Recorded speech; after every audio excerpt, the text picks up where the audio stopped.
vamos a centrar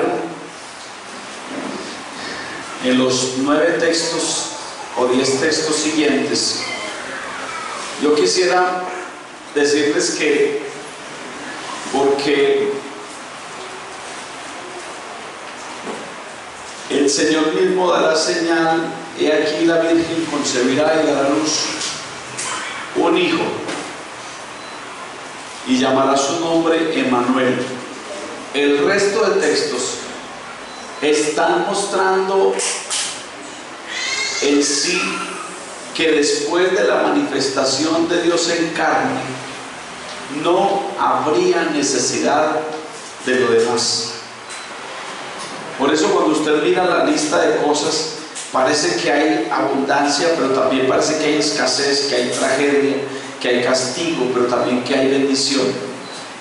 Y usted ve que está mostrando a los reyes de Asiria, de Egipto y todo esto. Está dando a conocer que después de la manifestación de Dios en carne, ya no había nada que se quedara en, digámoslo así, en el colador, en el tintero, sino que esa manifestación de Dios en carne, llamada Emmanuel, sería la consumación de todas las cosas, y sería la superioridad de todos los reyes de la tierra, y sería la respuesta a todas las profecías judías y hebreas y a todas las necesidades del pueblo. Sería también la venganza de todos los enemigos de Israel, y sería también la respuesta a ese, digámoslo así, esperar de Israel, de la manifestación de Dios con un nuevo profeta, un nuevo Mesías. Y ustedes saben que Israel no entendió, el pueblo de Israel no entendió, los profetas no entendieron, indagaron diligentemente y todo esto, pero no alcanzaron a vivir.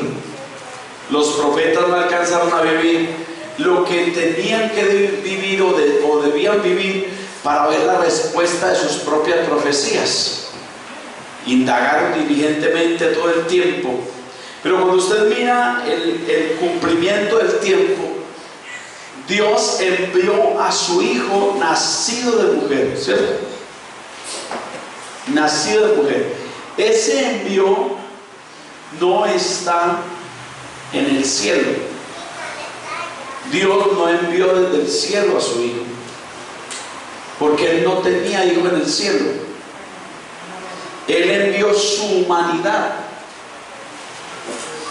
Él envió lo que nació de María. Él envió ese hombre que nació de María. ¿Por qué? Porque a lo que se llamó hijo fue a lo que nació de María, a Jesús. No había un hijo eterno en el cielo.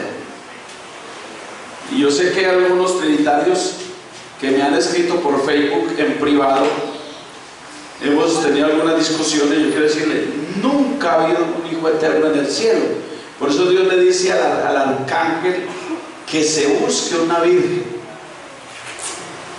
Una virgen. Y el arcángel busca una virgen pura. Esa pureza no quiere decir que la virgen no tuviera pecados, sino que esa pureza era que no había tenido relaciones íntimas. Y entonces busca esa virgen, y es María, dentro de las muchas mujeres que hay en Israel, la elige, y el Espíritu Santo engendra en María a la consumación de todas las profecías del Mesías, o todas las profecías mesiánicas. Por eso cuando usted va a mirar y vemos a un Jesús en el cielo, no podemos ver a un Jesús en el cielo en carne, porque no hay una dualidad ni una trinidad en el cielo. Lo vemos glorificado, y ese glorificado es haciendo la función de hombre redentor o de Mesías esperado. Y entonces cuando el que estudia las Escrituras saca sus propias conclusiones, empieza a confundir confundirse con respecto a esta manifestación tan grande, porque si usted mira, Isaías es el libro más profético y más mesiánico que hay en la Biblia.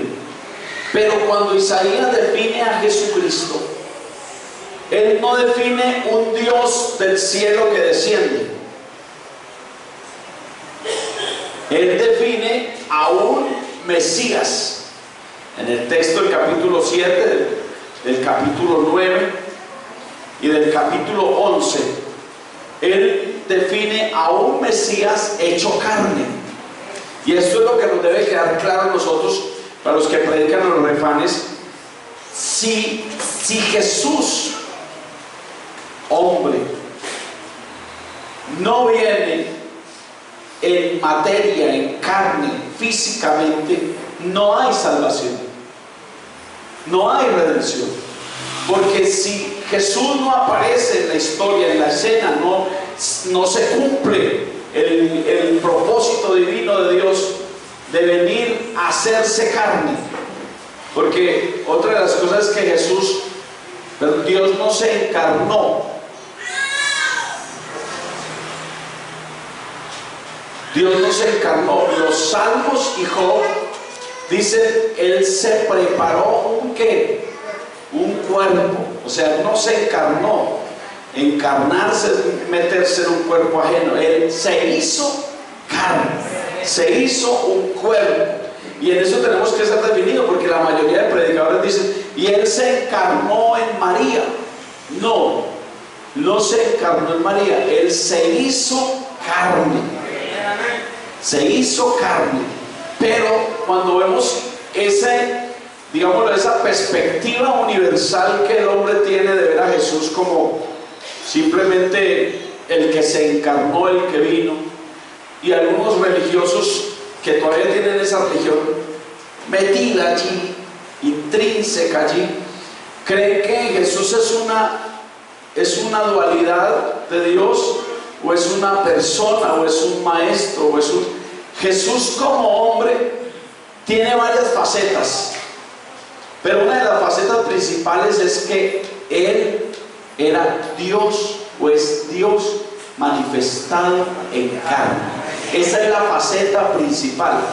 Y Colosenses capítulo 1, el apóstol Pablo a los griegos, escuchen, porque Colosas era un pueblo griego completamente, a los griegos y a los tesalonicenses, el apóstol Pablo les advierte diciéndoles, para que ellos salgan de toda duda, porque ustedes saben que los griegos eran politeístas, pero habían unos griegos que se habían convertido al evangelio. Por ejemplo, todos ustedes, conmigo, todos éramos politeístas antes de conocer a Cristo, porque la mayoría eran católicos, ¿cierto o no? Y algunos trinitarios son politeístas, para que lo sepan, porque creer en más de dos dioses es ser politeísta.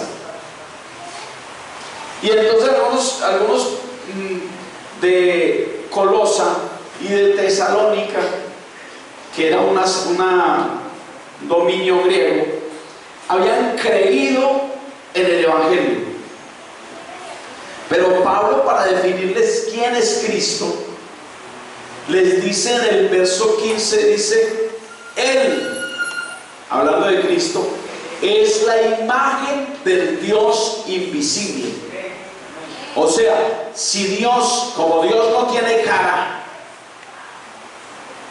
si usted quiere conocer a Dios, mírele la cara a Cristo. Él es la imagen. La imagen y la institución de Dios es Cristo. Él es la imagen del Dios invisible. Y cuando dice Él es la imagen del Dios invisible, nadie puede conocer a Dios.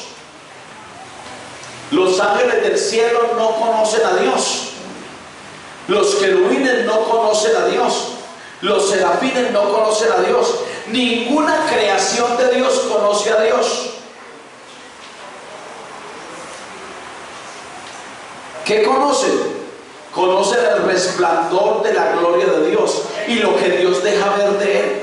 Pero si un ángel del cielo dice, yo conozco a Dios, entonces tú le preguntas, preguntas, ¿qué conoces de Dios? Dice, yo conozco el resplandor. ¿Por qué? Porque Dios es inmensurable. ¿Qué es inmensurable? Dios no tiene medida. Dios es alfa y omega. ¿Qué significa? Que Dios no tiene alcance, que puede usted esculcar en el universo mismo por toda parte y Dios no tiene medida. Ahora, comparamos a Dios superior al universo y los hombres han llegado prácticamente hasta una galaxia cerquita aquí. Y para alcanzar esa galaxia cerquita aquí, el hombre necesita vivir 180 años. Cuando manden un niño de acá recién nacido allá, tendría 180 años, no alcanzaría a vivir, tendría que mandar una generación para que llegue a la cuarta o la quinta generación y llega ya anciana. Entonces, si miramos, hacemos esa medida por el universo mismo, que llegando a una galaxia aquí cerquita se demora 180 años, el universo está dentro de Dios. ¿Sí lo escuchan? Entonces, cuando los ángeles ven a Dios, no es que vean a Dios porque Dios es indescifrable, inmedible, inmensurable, infinito. Lo que ven es lo que Dios deja ver de Él para que el hombre o los ángeles o sus criaturas le adoren. ¿Me escucha bien? Usted está aquí y usted dice, yo alabo a Dios. Lo que pasa es que nosotros íbamos a tener el privilegio de ver la cara de Dios, porque Cristo es la imagen del Dios invisible, pero esa cara de Dios será por un tiempo. ¿Me escucha bien?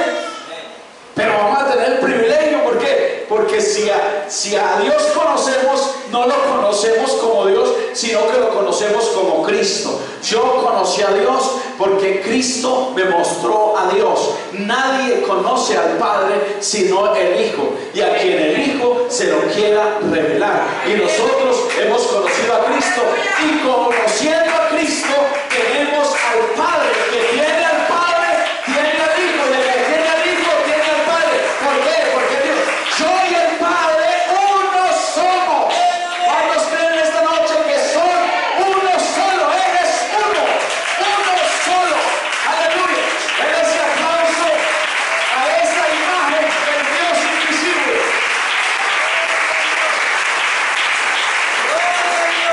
Aleluya.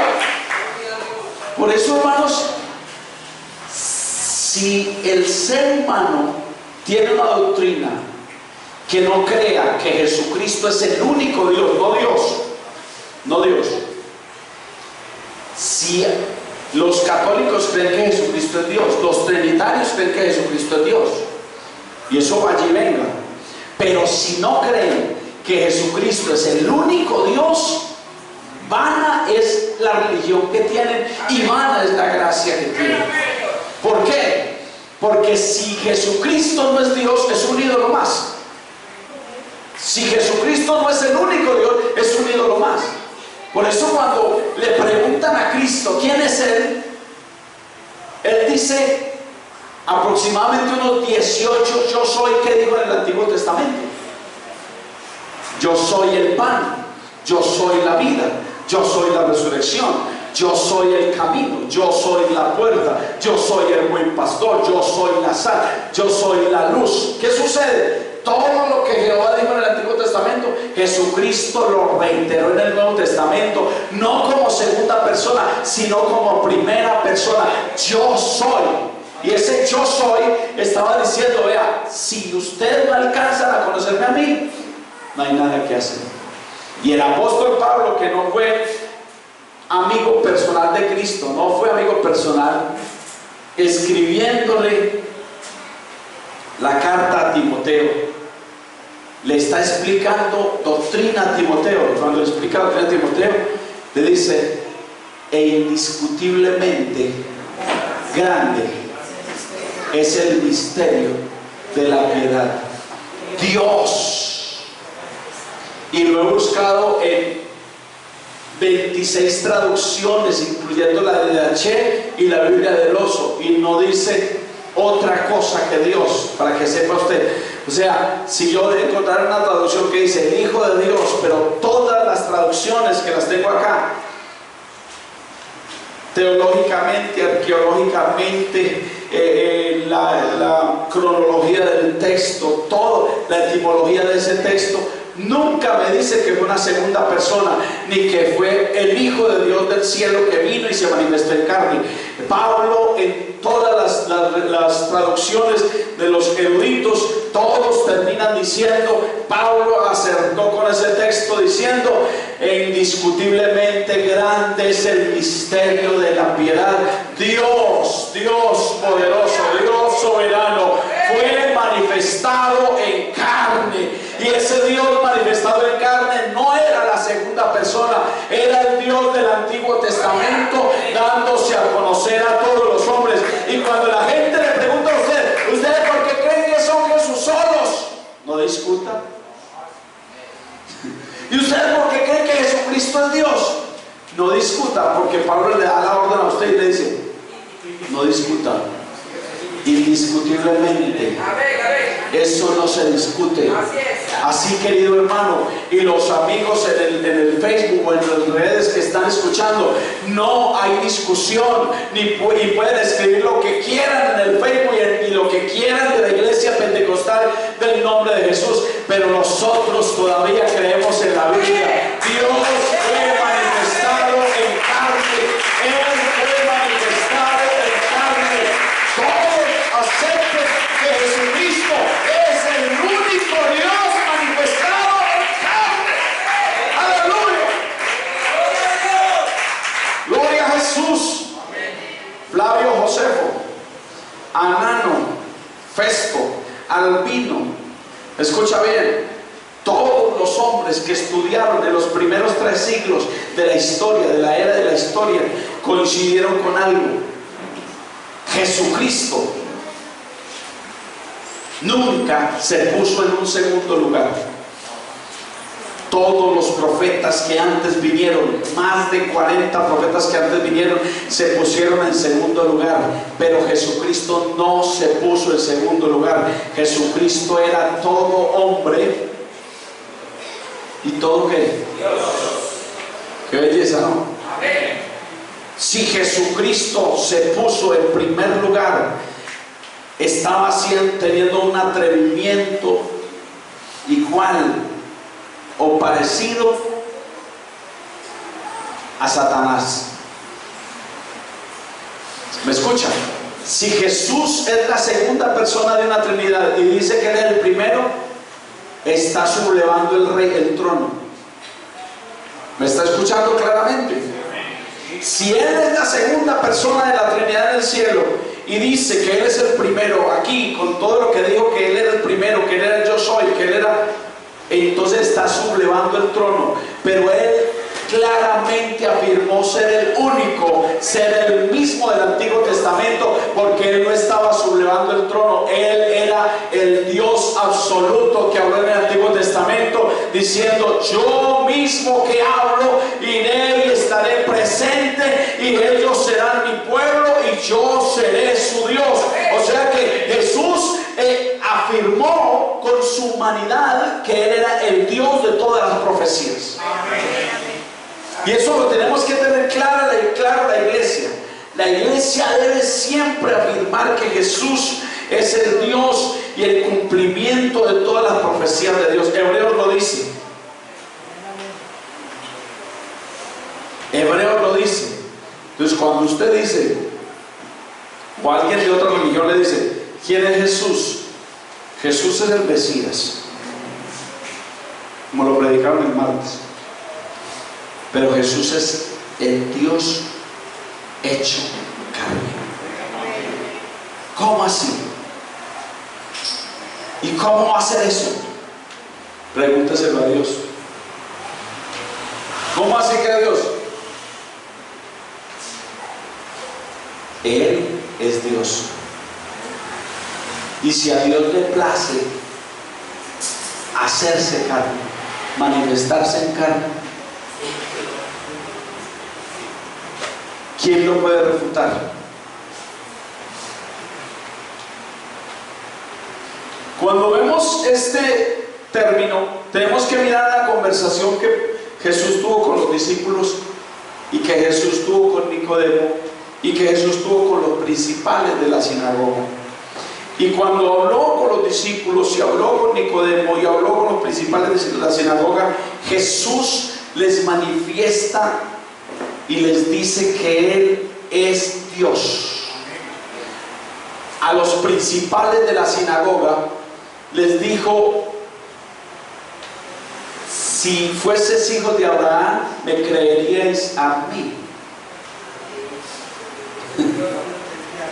¿Ah? Qué belleza, ¿no? Si fueseis hijos de Abraham, me creeríais a mí. Porque todo lo que Abraham dijo, lo dijo ¿por qué? De él. Cuando él dice, de mí escribió Abraham, no es que escribió, sino que todo lo que decía Abraham era porque ¿qué? Porque se lo oía a quién. Vosotros sois hijos de vuestro padre el diablo. ¿Y cómo así? La gente, decirle hijo del diablo a un judío era una cosa de locos. Pues si creerías a Abraham, me creerías a mí.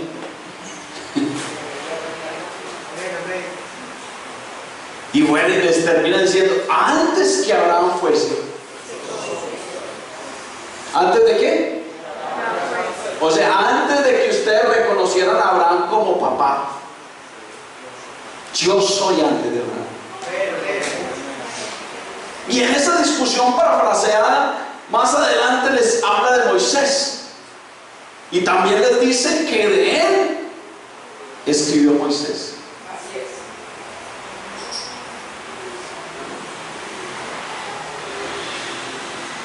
Jesús reclama ser el YHWH del Antiguo Testamento. Y ese YHWH ellos lo definieron como el nombre impronunciable o el nombre incomunicable. Y cuando los judíos le acomodaron el texto y le buscaron un significado, una resonancia al nombre, el nombre terminó siendo Hashem, o yo soy. Y Jesús, lo que les está hablando a los principales, les está hablando de ese texto del Antiguo Testamento. Es decir, yo soy Hashem. Y algunos momentos han dicho que Jesús tuvo una conversación con los principales diciéndoles, reconózcame como el yo soy del Antiguo Testamento. Lo que pasa es que la traducción Reina Valera ha traído, pero Jesús les está diciendo, reconozco. Cuando Él le dice a ellos, antes que Abraham fuese yo soy, les está diciendo, reconózcame como el Dios del Antiguo Testamento. ¿Cuál ser humano puede decirle a un hombre reconózcame como Dios? ¿Solamente quién? Dios. Claro, pues hay unos payasos por ahí como algunos que se han declarado dioses. Y ya hay algunas religiones que dicen que Dios no es un hombre sino una mujer. Un montón de locos, hermano, qué cosa tan impresionante. Que Dios nos guarde. Pero cuando hablamos de la humanidad, de ese Dios hecho hombre, el juramento se constaba de 2 o 3 verdades. Y Jesús no dice 2 o 3 verdades. Jesús dice casi siempre, cuando termina todo milagro, todo texto, Él termina mostrando que Él es la manifestación de Dios. Cuando lo están adorando, Jesús no evitó que lo adoraran. ¿Cómo así? Es que un hombre común debe evitar que lo adoren. Pedro evitó que lo adoraran, Pablo evitó que lo adoraran, pero Jesús no evitó que lo adoraran. Lo adoraron más de una vez. Un hombre le dijo, Rey mío y qué, y Dios mío. Una mujer lo adoró postrándose sobre sus rodillas. Otra mujer lo adoró derramando el perfume de nardo.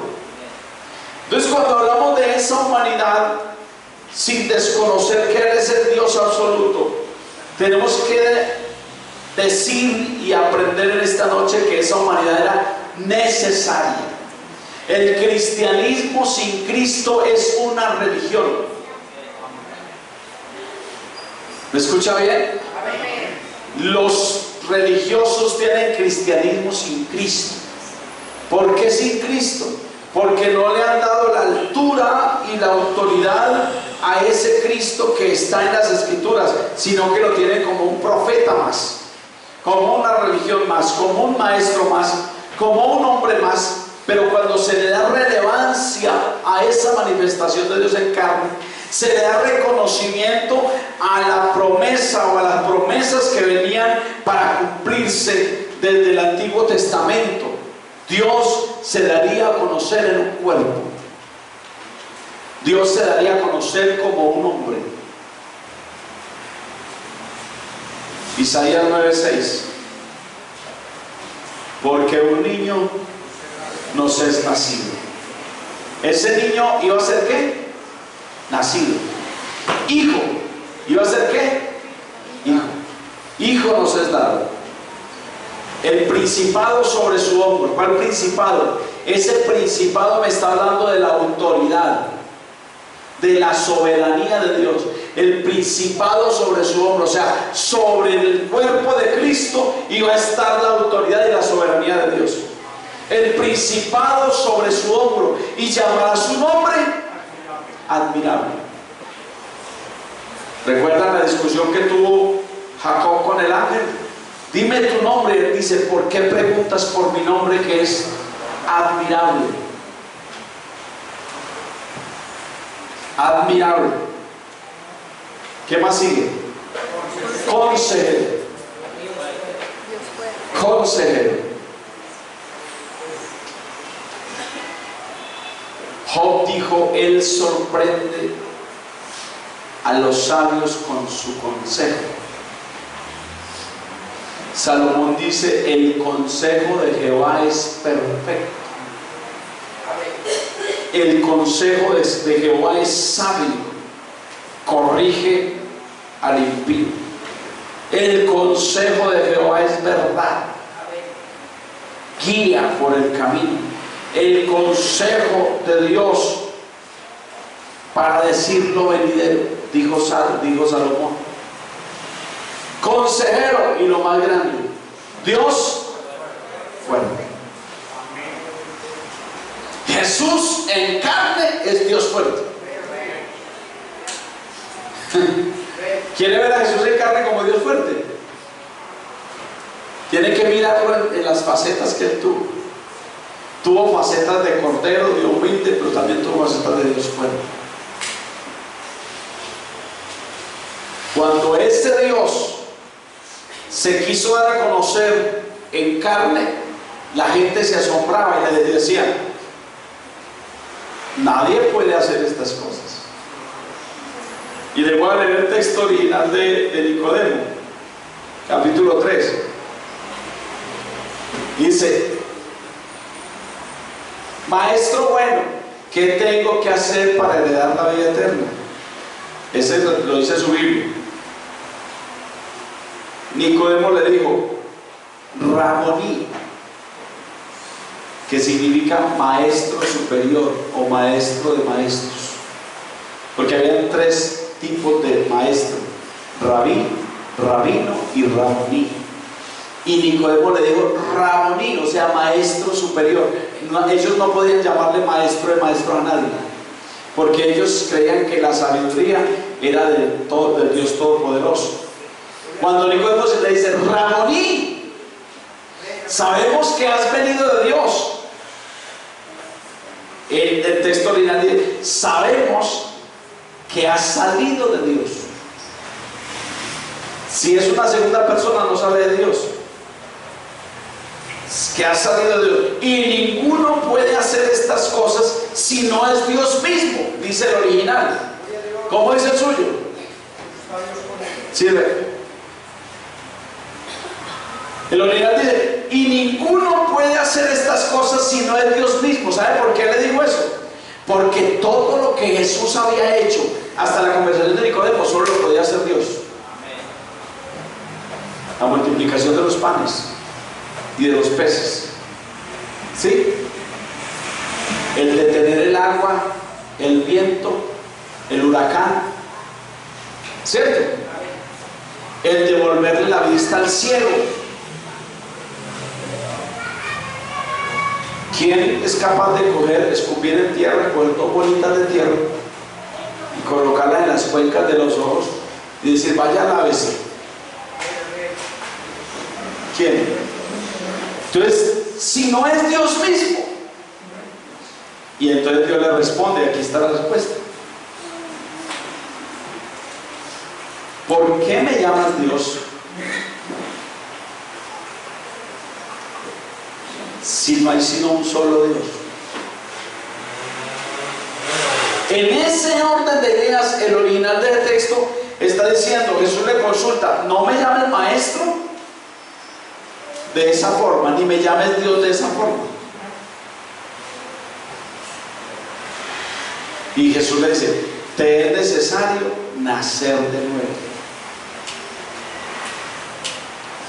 Y Nicodemo le dice, ¿puede alguien acaso volver al vientre de su madre y nacer? Y Jesús le dice, no, tú no entiendes las cosas que te estoy diciendo. Estás en la carne, estás en esa humanidad todavía. El original dice, te es necesario nacer de Dios. Decirle a un judío que nazca de Dios. Si yo le digo a alguien aquí, bueno, váyase para donde su mamá y dígale que la vuelva otra vez a llevar, que la vuelva a dar a luz. Eso fue lo que entendió Nicodemo. Pero Jesús le estaba diciendo, te es necesario nacer de Dios. Decirle a un principal que nazca de Dios era complicado. Pero lo que Jesús le estaba diciendo era, ya lo que hay en esa mente suya ya no sirve para lo que yo estoy trayendo. Ya tiene que nacer de Dios. Así es. ¿Y qué es nacer de Dios? Nacer de agua y del Espíritu. Así es. ¿Cuándo se nace de Dios? Cuando se nace de agua y de Espíritu. Y usted va a ver que Nicodemo se quedó como sin palabras.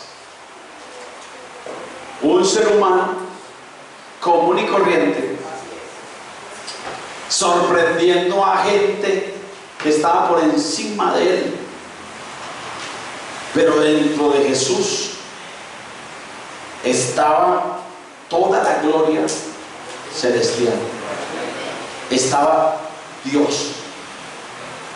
Jesús era Dios. Jesús, teniendo una discusión con los hombres, le dice, nadie subió al cielo.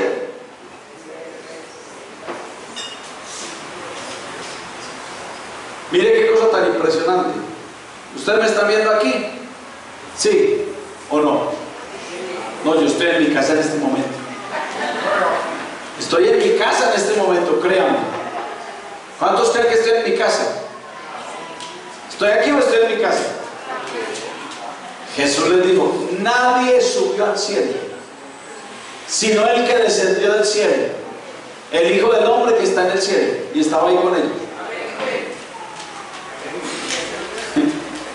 Nadie subió, sino el que descendió, el Hijo del Hombre que está.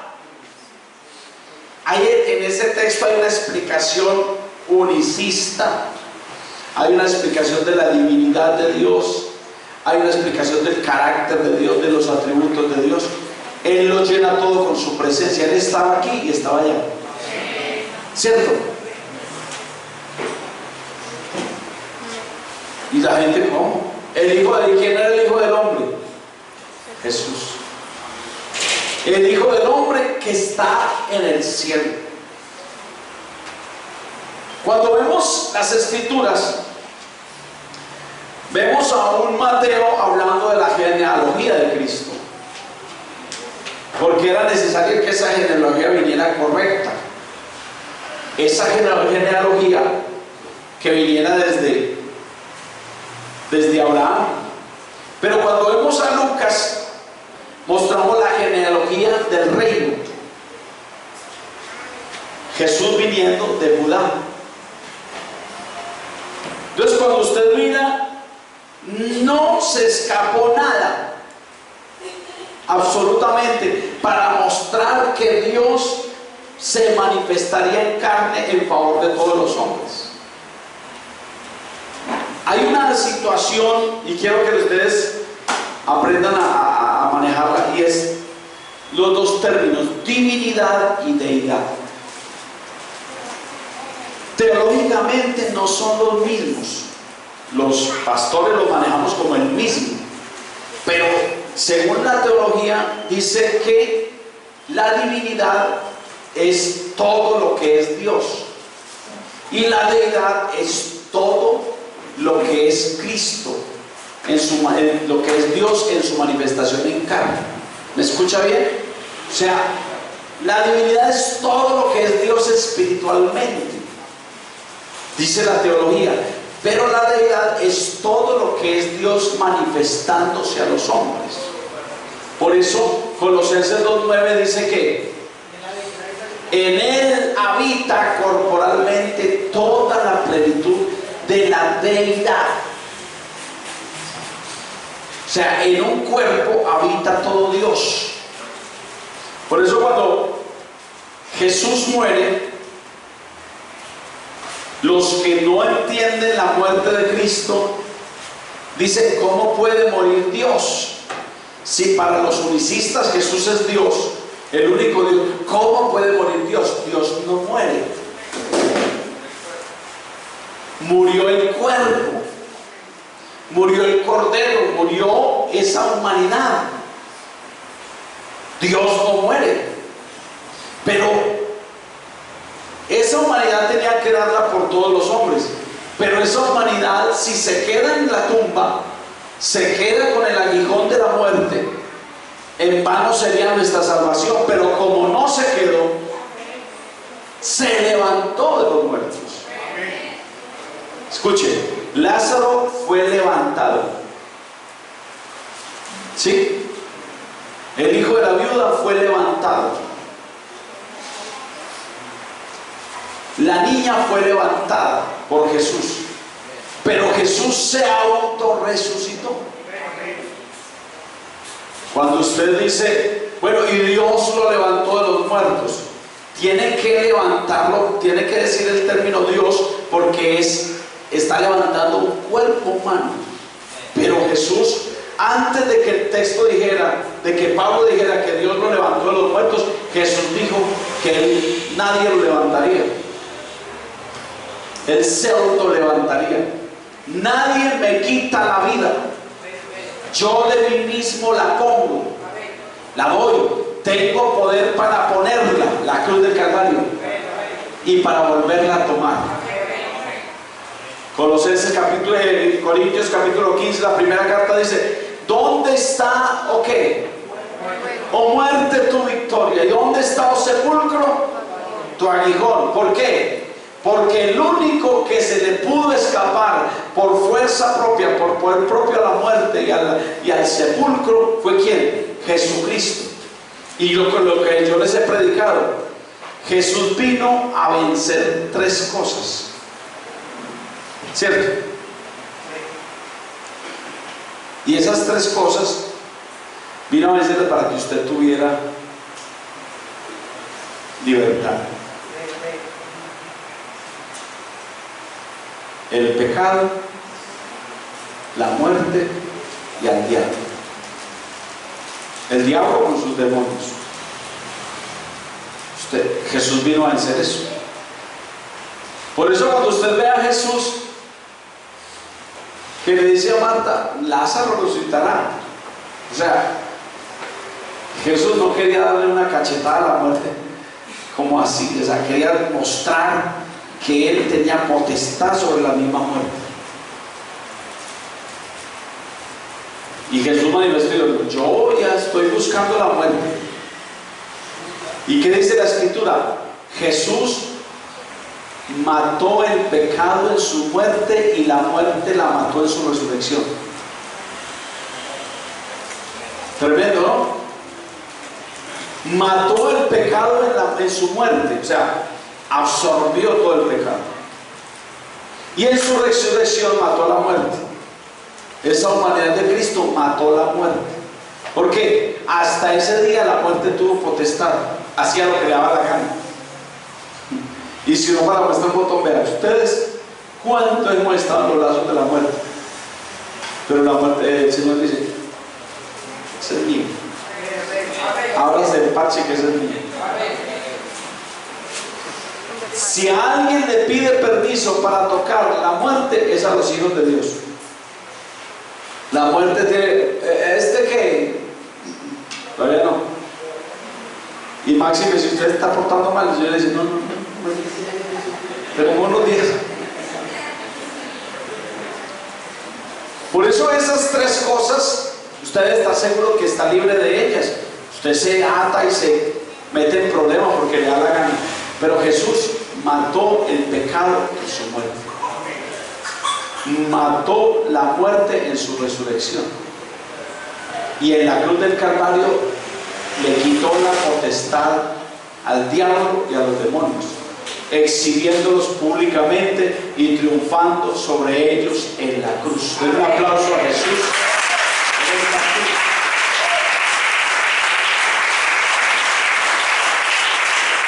Aleluya. Cuando usted ve a Jesús,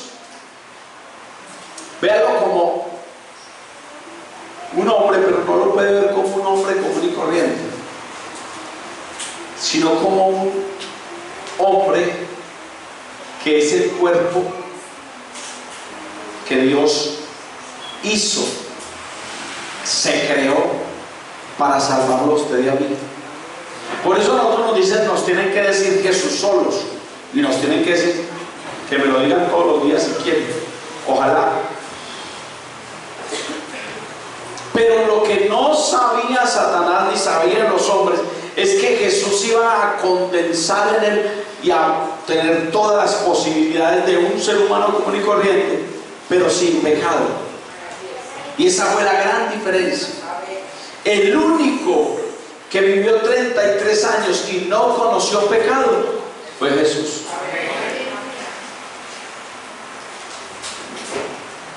Usted ve a estos niños y a los 6 años ya son pecadores, ya tienen maldad. Ya los niños nacen así como sabiendo, y más con esta sociedad degenerativa que hay. Si usted pone a ver videos en YouTube, usted se pone a llorar y a orar porque el mundo está perdido. Pero Jesús venció todo en su humanidad. ¿Y sabe cuándo lo atacó el diablo? Cuando estaba más débil. ¿En dónde? En el desierto. En el ayuno. Satanás atacó a Jesús en el ayuno. Y en el ayuno, donde había más necesidad, Satanás le ofreció todo. Le ofreció los reinos de la tierra, ¿cierto? Le ofreció poder. Le dijo que pecara deseando que las piedras se convirtieran en pan. Le dijo que se tirara del pináculo, que lo recibirían los ángeles. Y el Jesús no se dejó vencer. Pero escúchenme, Jesús no usó de esa divinidad como Dios para no dejarse vencer. Tremendo, ¿no? No usó. Bueno, eso es lo que las doctrinas no entienden. Si Jesús usa de ese poder que tiene para no dejarse vencer, su humanidad hubiera estado comprometida. Pero Jesús resistió en su voluntad. Por eso cuando usted ve a Jesús en la oración del Getsemaní diciendo: Padre, no se haga mi voluntad sino la tuya, estaba negándose a esa humanidad. ¿Qué es lo que quiere la humanidad? ¿Qué es esta carne? ¿Qué es lo que quiere? Comodidad, placer. O sea, Jesús estaba manifestando de que él era un hombre común y corriente que tenía necesidades. Si es necesario, pasa de mí esta copa. Lo expresó en esa humanidad rigurosa y necesaria. No lo expresó como Dios. Porque antes de eso, Pedro le había dicho: no mueras. Señor, no, pues ¿cómo vas? Y él le dijo: no, apártate de mí, Satanás. Y en esa humanidad de Cristo sufrió todos los rigores. Por eso yo le digo que Jesús no usó su divinidad para poder llevar los padecimientos suyos y míos. Lo que sí, Jesús tenía una resistencia muy tremenda. Porque es que si usted ve a Jesús desde el Getsemaní hasta el Calvario como Dios, porque entonces esa divinidad lo llevaba a ser superior a un hombre común y corriente. Y Jesús no usó esa divinidad para ser superior. Jesús quiso sufrir los rigores de un humano común y corriente para poder absorber todas esas necesidades del ser humano, todas esas pasiones, todos esos deseos, todas esas tristezas, todas esas angustias. Los rigores del Getsemaní fueron los complejos suyos, las frustraciones, ¿sí? Solo lo sufrió allá en el Getsemaní, fue que sufrió sus complejos, sus frustraciones, sus angustias. Ay, Jesús no sufrió eso, claro. Cuando usted dice: no es, nadie me quiere, ¿con quién quedó Jesús? Solo. Sus amigos le dieron la espalda. Jesús quiso, en esa humanidad, quiso sufrir todos los rigores para que no dijesen los hombres, y Satanás principalmente, que él con su poder había tenido fortaleza hasta la cruz. Pero hay que tener cuidado con lo que se predica. Algunos dicen que él llevó la cruz que porque él era Dios. No, él no asumió el papel de Dios. Él asumió la humanidad sacrificial. Y eso sí le digo, el coraje y la valentía de Jesús, la fortaleza, era una cosa. Él se había metido en el propósito. ¿Cómo así? Sí. Desde el Getsemaní ya él, aunque era el ser humano, asumió el papel de cordero. Y el papel de cordero era la negación total. Por eso dice: si es necesario, pasa de mí esta copa, pero no se haga mi voluntad sino la tuya. La negación total. Y en esa negación total ora por Israel y por nosotros. ¿Cómo le parece? Ahí estaba incluido Wilmer, estaba incluido Catalino, estaba incluido Iván. En la oración de Jesús oró por Israel y oró por usted, y llegaron por él. Y lo único que se le salió con la autoridad fue el yo soy. Buscamos a Jesús Nazareno y él dijo: yo soy. Y ahí los soldados cayeron de para atrás. Así es. Y Pedro iba a sacar la espada y dijo: no, Pedro, relájese. Si yo quisiera, legiones de ángeles vendrían a mí. ¿Qué estaba hablando ahí? La humanidad de... No voy a utilizar poder, no voy a utilizar fuerza espiritual, voy a entregarlo todo. Y ahí empezó a cumplirse la humanidad.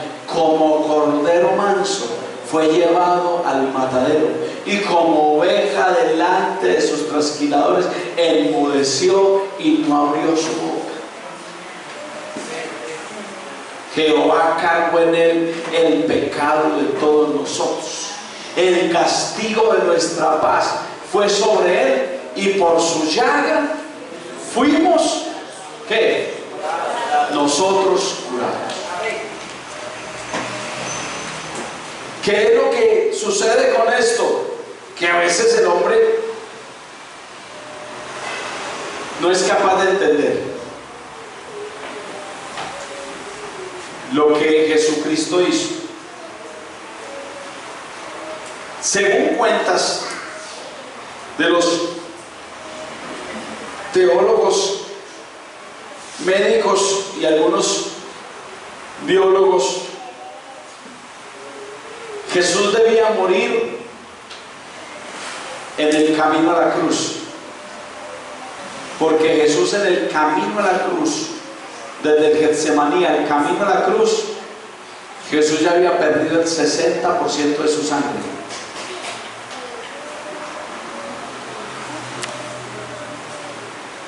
¿Y cómo pasó eso? Había perdido el 50% de su carne y de su piel, y había perdido el 60% de su sangre.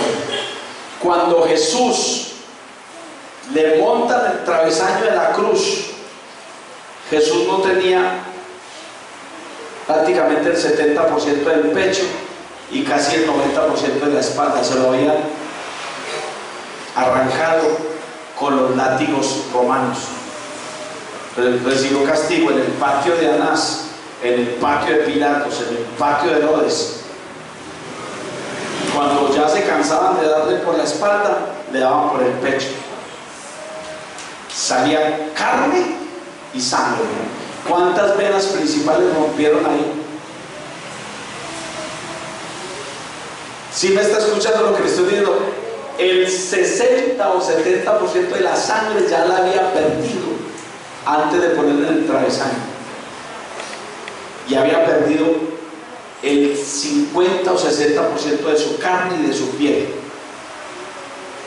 Jesús había perdido la visibilidad, porque los hombres según el escritor de la Biblia, los padecimientos de Jesús, antes de que le pusieran la cruz encima, había recibido más de 350 golpes en su rostro. ¿Cómo se vuelve una persona? Le ponían un trapo acá. ¿Quién te pegó? ¿Quién te pegó? ¿Quién te pegó? Y patadas, escupetazos.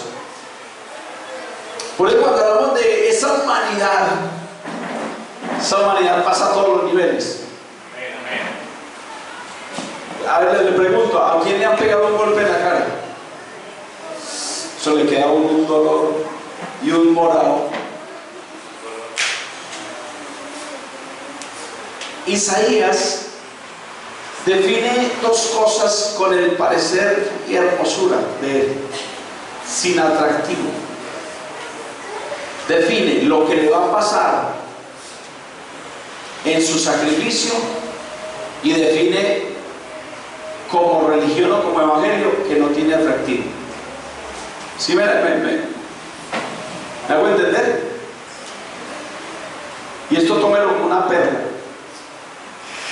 Isaías dice: más inatractivo para que le deseemos, varón de dolores, experimentado en qué? Quebranto era eso. Quebranto era ese golpe, ese sacrificio. O sea, Jesús en su sacrificio quedó sin atractivo. Imagine usted 350 golpes, ¿cómo queda un rostro? Sin piel en el pecho, sin piel en la espalda, derramando sangre. No hay quien lo limpie, porque era el símbolo de la maldición. Estaban condensando a todos los hombres más malos en Jesús, y ahí nos incluyeron a usted y a mí. Nadie podía tocarlo, para que sepa. Nadie podía tocarlo, porque era el maldito. Gálatas capítulo 3, todo el que estaba condenado al madero era el maldito de la condenación. Cristo nos redimió de la maldición de la cruz, hecho por nosotros maldición, porque escrito está: maldito todo aquel que es colgado en un madero. O sea, esa humanidad de Cristo, ustedes se le tronchó un pie, ya se fue de hospital, ay, no, cosa tan horrible. Pero Jesús sí pasó, hermano. Yo me pongo a estudiar esto y me quedo impresionado. Lástima que estén en esta carne, hermano, si no le preguntaríamos a él todo eso. Porque la verdad es que Jesús no quiso manipular los eventos humanos y sacrificiales con su poder. Jesús quiso sufrirlos. Los rigores del dolor, de la muerte, y la profecía decía que él los sufriría. Entonces él no quiso manipular ni tener poder ahí, intervenir en ese poder. Él quiso ser el Cordero de Dios que quita el pecado del mundo. No, en ese momento no asumió el papel de Dios. En otros momentos, que lo vamos a hablar el domingo, asumió el papel de Dios. Pero en ese momento asumió el papel de Cordero. Y en ese momento, cuando usted ve a Jesús, dígame qué hombre, qué persona puede llevar un cuerpo de un madero de 60, 80 kilos a la cruz. Esto es algo muy, muy delicado. Y mire, cuando usted ve, Jesús le han arrancado todo esto.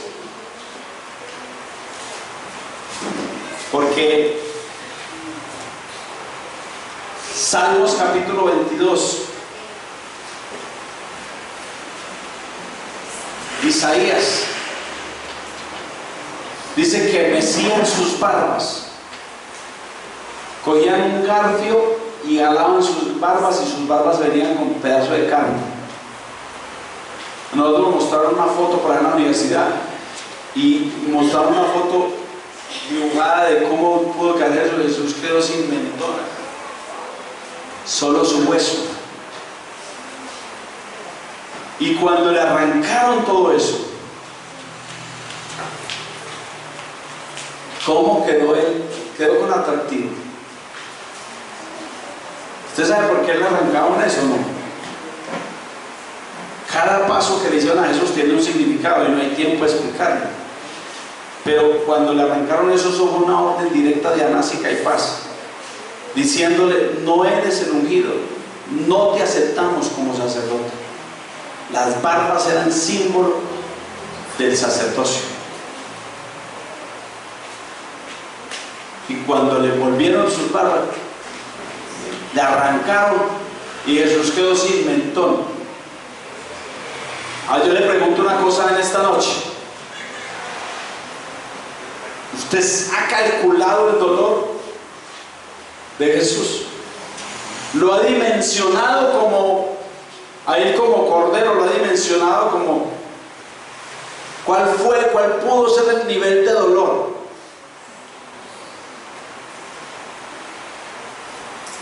Estoy hablándole antes de, luego le clavaron la corona de espinas,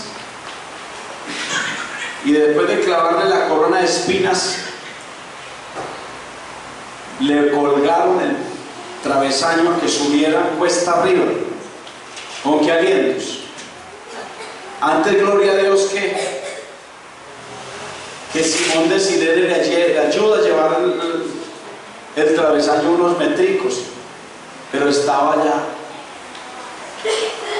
Por si fuera poco, le clavaron las manos y los pies.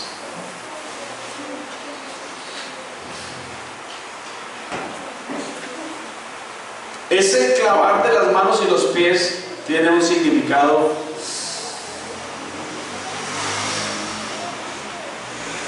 Las espaldas y el pecho, las barbas, eran cargando en él el pecado suyo y mío. Pero cuando le clavaron sus manos y sus pies, estaban dándole esa pertenencia suya a él. O sea, a usted en ese momento se lo entregaron a él, porque la cruz era el símbolo de Jesús darle redención y tomar lo suyo. Cuando clavaron acá, vean, miren. Sus manos y sus pies estaban diciéndole: Jesús, ahí te entregamos todo lo que es tuyo. Por eso, por la cruz, Jesús fue ese sacrificio, el más grande, para salvarlos de él. Cuando Jesús va a mostrar en el cielo lo que le hicieron, va a mostrar los hoyos de los clavos, diciendo: vean, yo sí estuve allá, yo sí fui por ustedes, vean. Gracias a Dios que nosotros no lo vamos a ver así. Y cuando Jesús, la lástima del imperio romano, quiso quitarle el dolor, Jesús no lo permitió. Había un vinagre anestésico que permitía que absorbieran ese vinagre debido a la sed, y ese les quitaba el dolor, un anestésico muy fuerte. Y Jesús dijo: tengo sed. Quisieron ponerle ese vinagre y Jesús rechazó ese vinagre, porque él no podía negarse al dolor por usted y por mí. ¿Usted se imagina un sacrificio sin dolor? Él dijo: tengo sed. Cuando dijo tengo sed, le quisieron dar a beber ese vinagre que era anestésico. Él dijo: no, lo rechazó. No es que yo vine a pagar el precio. El Dios de toda gloria se negó a sí mismo, tomando forma de siervo. ¿Hecho qué? Semejante a los hombres. Asumió el sacrificio de la muerte, y no cualquier muerte, muerte de cruz. Por eso, hermanos, cuando usted ve la humanidad de Cristo, tiene que verlo en varias facetas, y tiene que ver en esa perspectiva, que en esa negación, la negación de Cristo fue una sola: dejar de ser Él por hacer que sea usted, por lo cual Dios lo exaltó hasta lo sumo y le dio un nombre que es sobre todo nombre, para que en el nombre de Jesús se doble toda rodilla. Si hay un Dios en el cielo diferente a Cristo, se tiene que arrodillar delante de Cristo. Si hay un espíritu diferente a Cristo, poderoso y soberano, se tiene que arrodillar delante de Cristo, porque el sacrificio de Cristo lo exaltó hasta lo sumo. ¿Me escucha bien? Y mostró que Él en esa humanidad pudo vencer, en la humanidad, no en la divinidad, a la muerte, al pecado y al diablo, para que en el nombre de Jesús se doble toda rodilla de los que están arriba en el cielo. Con razón, Salmos capítulo 24, los ángeles lo estaban esperando el día de la glorificación, cuando subió en las nubes, y se cumple el Salmo 24. Alzad, oh puertas, vuestras cabezas. Los apóstoles y los 120 estaban así. Y alzaos vosotras, puertas eternas. Los ángeles lo estaban esperando. Y entrará el Rey de Gloria. ¿Quién es este Rey de Gloria? Jesús. Pero dice: Jehová el fuerte y valiente venía de una batalla. Jehová el poderoso en batalla. Jehová nunca ha estado en una batalla tan grande como esa. Jehová el poderoso en batalla ya estaba subiendo, era esa divinidad, esa glorificación. El poderoso en batalla. ¿Por qué poderoso en batalla? Porque venció. No lo que le tenía miedo a él, venció lo que el hombre temía. Porque él no tenía nada que vencer. Dios es Dios, pero venció lo que usted temía. Y Salmos 47 dice: Dios subió a su trono entre aplausos y júbilo. ¿Cuándo subió? Si Él nunca desciende. Estaba hablando de la humanidad de Jesucristo. Dios subió a su trono entre aplausos y júbilo. Por eso cuando usted va a mirar, hermano, Apocalipsis capítulo 5, Juan dice: y no había nadie en el cielo digno de abrir el libro y desatar sus sellos, hasta que en medio del trono se puso uno de pie, un cordero como inmolado. Jesucristo estaba sentado en medio del trono. Y él dijo: vimos por toda parte y no se halló ninguno digno, hasta que en medio del trono salió uno. ¿Quién era? Jesucristo, digno de abrir el libro y desatar su sello. Por eso no vale la pena, hermano, que usted pierda su salvación por pequeñeces, porque Jesucristo, hermano, pagó el precio. Esa humanidad de Cristo, tremenda, ¿no?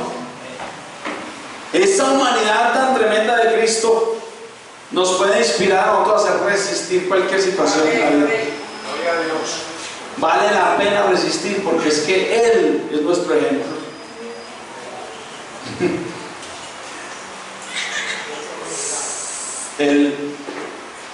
Esa humanidad sacrificial de Cristo lo llevó a usted a la gloria. Hoy usted tiene vida eterna por esa humanidad. Vale la pena seguir viviendo esta vida cristiana.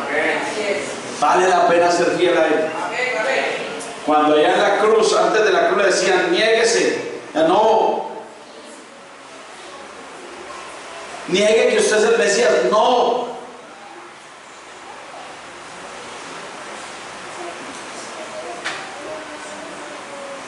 ¿Por qué? Porque Él quería pagar el precio por amor. No hay un hombre que haya amado más que Jesús.